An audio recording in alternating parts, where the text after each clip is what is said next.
سیدنا علی رضی اللہ تعالیٰ عنہ سے مروی ہے کہ رسول اللہ صلی اللہ علیہ وآلہ وسلم نے فرمایا، مسلمان کے مسلمان پر نیکی کی صورت میں 6 حقوق ہیں۔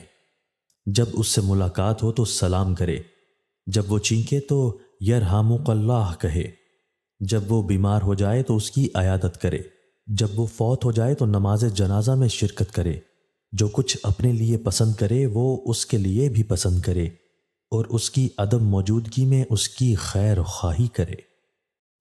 سیدنا سعد بن ابی وقاص رضی اللہ عنہ سے مروی ہے کہ رسول اللہ صلی اللہ علیہ وآلہ وسلم نے فرمایا، 3 چیزیں ابن آدم کی سعادت میں سے اور 3 چیزیں ابن آدم کی شقاوت میں سے ہیں۔